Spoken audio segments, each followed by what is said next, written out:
Hello YouTube. Robert Alvarez, the Psychic Witch, also known as Mr. Lighting and a Fan. The time is approximately 8:58 p.m. Eastern Time, and the date is Thursday, June 4th, 2020. Tonight is the night of the bright moon in Sagittarius, because tonight is the night before the full moon in Sagittarius. Let me try that again. So, one of the first things that I was taught regarding moon magic is that the night before the full moon is called the bright moon.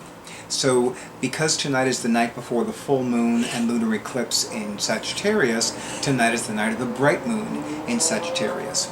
And I am continuing my new ongoing series of YouTube videos focusing on all the cards and all the artists featured in Pride Tarot, a collaborative deck. And in a few moments I'm going to have my awesome audiovisual person do a close-up of the box.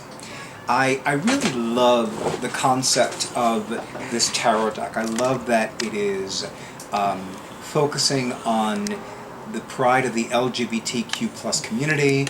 I love that it is featuring artists that are under that umbrella as well as their allies. I love that there are so many different artists, and I love that some of the artists I've heard of before.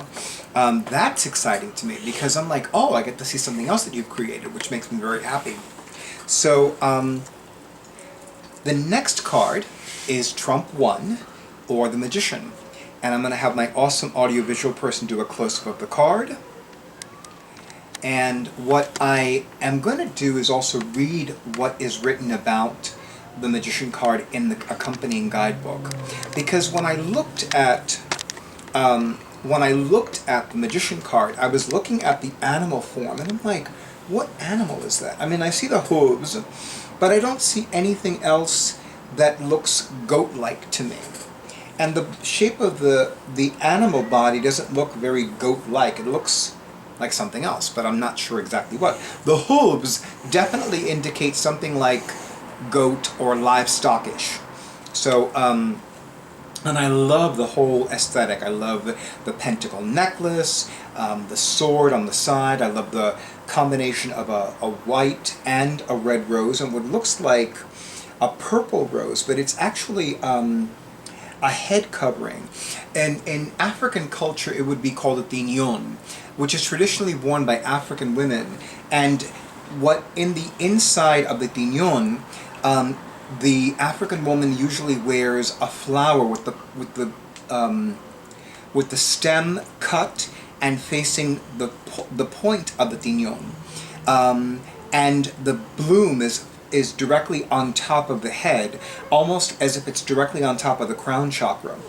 So I want to read to you what it says about the Magician card, and then I'll read to you the name of the artist as well as the artist's bio. So here, the Magician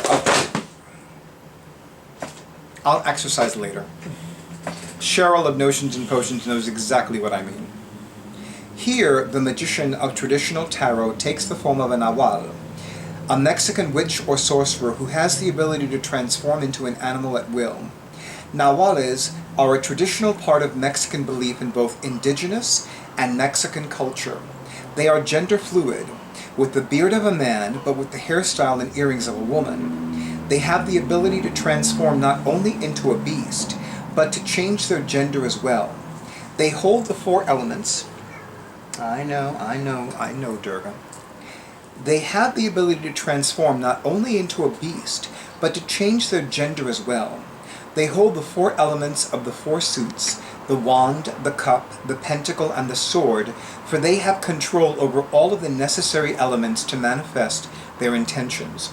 They stand on a cliff face overlooking a village, for they are between the heaven and the earth, or rather between the worlds, and have access to both. They move through the world of the spirit and of the world of men, and have found wisdom and knowledge. And there was a word in here that I did not know what the definition of it was, but it's mestizo. Now, mestizo is a Spanish word, and basically a mestizo person is somebody who is of mixed racial ancestry, And usually that's the term for somebody who is of mixed race in a Latin American context. In the Philippines, usually a mestizo person is somebody who is of native and foreign descent combined. Now the artist's name is Felix D'Eon, capital D apostrophe capital E-O-N.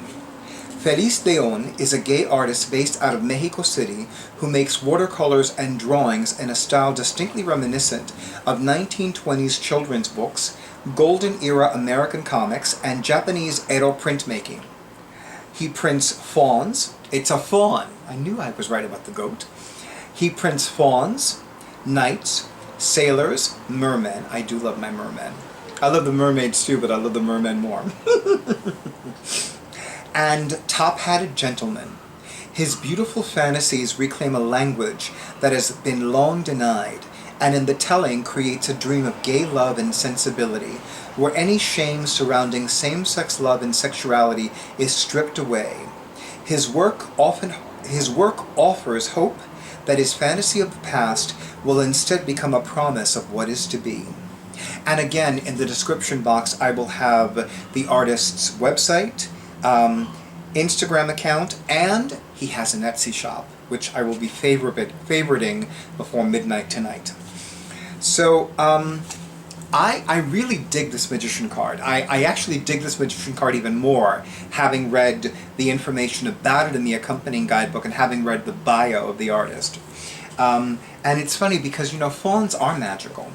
And I often forget, it's so funny because for years I've said that Pan, the Greek god of everything, the Greek god of fawns and satyrs and of sexual expression and powerful protection, is the Lord of Capricorns, or the god of Capricorns, or the father of Capricorns. And I really feel, I feel not so much disconnected from him, but he's somebody that I don't spend enough time with. And I need to rectify that. I need to rectify that because I know that I have, especially since last year, been spending much more time with the great goddess and her various emanations. But I really feel that I need to reconnect with, and I love Stacey DeMarco's term, the sacred masculine. That's the term, the sacred masculine. And I know exactly which of her decks to do that with. Of course, her Gods and Titans Oracle cards, which is the companion deck to her Goddesses and Sirens Oracle cards, both illustrated by the incredibly brilliant and underrated Jimmy Manton. So I definitely feel like it's time to reconnect with various male deities, and this would be a good time for that. Especially since right now the sun is still in Gemini. So really it's about at least in my part of the world, the sun is still in Gemini. So it's these male deities, it's time to balance my veneration of goddesses with my honoring of gods. And that's something soon. Lately, my personal rituals and spells have been put way on the back burner because there are other issues that have come up that are more pressing. Although it's interesting to note that since I began doing ritual work and spellcraft for healing on a global and universal level, so many other blessings have come into my life, a lot more than I expected. So it's good to keep that in mind, okay. And I'm provided for in every way. I'm not starving. I'm not dying of thirst. I have electricity, I have internet, I have all this good stuff, so yeah. Now, I would love to know if you have the Pride Tarot collaborative deck, or if you are acquiring it, meaning that you already ordered it and it's on its way but you have yet to receive it, or if you already have it and you've been using it. I would love to hear what your experiences have been with this deck.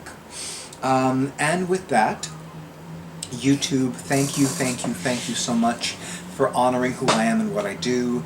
Thank you for honoring and appreciating and celebrating the diversity that is within you and without you and all around you. And thank you for liking, for sharing, for commenting, and for subscribing. And good night. And stay tuned for the next video.